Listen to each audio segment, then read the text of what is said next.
Avec Sébastien, on va s'attacher au volet juridique des choses, parce qu'il y a un donateur dans ce type de structure. Comment on assure sa sécurité ?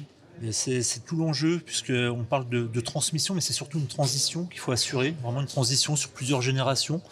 Et un des outils, ça va être justement, et une des problématiques, c'est comment assurer à cet ancien, ce patriarche qui transmet sa société. Souvent, il veut, alors, soit effectivement, il va lâcher les coups des franches à sa descendance, ou alors au contraire, il va vouloir toujours rester un petit peu de contrôle. Et c'est plutôt de bonne loi. Mais il faut comment s'assurer qu'il reste un peu le maître à bord.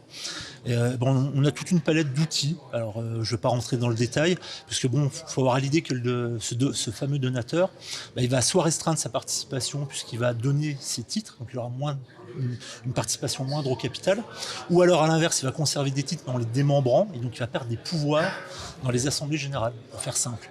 Donc l'idée, c'est de trouver des outils pour équilibrer un peu les pouvoirs, tout en conservant d'autres considérations qu'il faut absolument respecter, notamment fiscales, puisque des fois on a des obligations de délester des pouvoirs pour le donateur. Donc on va trouver toute une boîte à outils. Alors je ne vais pas rentrer dans le détail, mais avec des avantages particuliers qui vont être mis en place pour que ce fameux donateur, ce chef de famille, puisse conserver un certain contrôle sur sa société. Quand vous avez dit patriarche, je vais regarder, j'ai pris 30 ans là sur ce coup-là. J'ai un petit mot, vous avez parlé fiscalement. Est-ce que j'ai des moyens d'optimiser un petit peu quand même ? Alors absolument, et c'est notamment aussi un des avantages de ce fameux FCPF, c'est que ça peut être l'outil pour faire ce qu'on appelle un pacte d'Utreil.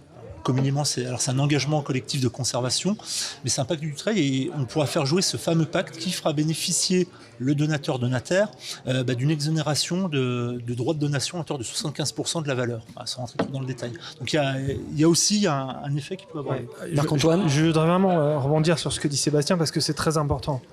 La première dimension, c'est la confiance.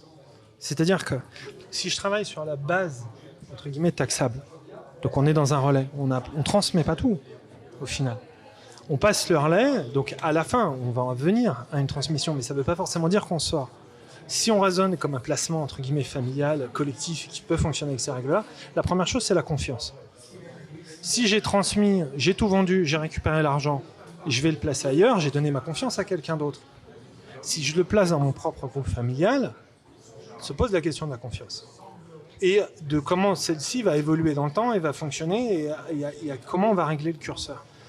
Et ça, les outils juridiques qui sont mis en place peuvent avoir des avantages très importants sur un plan fiscal, mais peuvent poser des fois des problèmes en termes de sécurité de ce qu'on va faire. Et donc, toute la finesse est justement d'aller dans ce dosage fin pour coller le plus possible justement à la problématique existante. Et donc, l'optimisation fiscale n'est qu'un prisme. Nul n'est censé payer plus d'impôts qu'il ne le doit, mais il ne doit pas être une finalité au départ, sinon on se plante.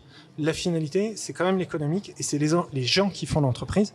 Et dans un groupe familial, c'est souvent plusieurs générations qui ont travaillé pour arriver à faire ce qu'il en est. Sécuriser l'autonomie de gestion du donateur, Sébastien, ça peut être aussi une priorité ? Absolument. Alors, tant du donateur que du donataire, puisque on a ces deux plans-là où il faut assurer. Donc, on a déjà évoqué tout à l'heure effectivement le donateur qui reste dans plus ou moins impliqué dans l'entreprise, dans la société, donc dans le FCPF et plus généralement dans le groupe.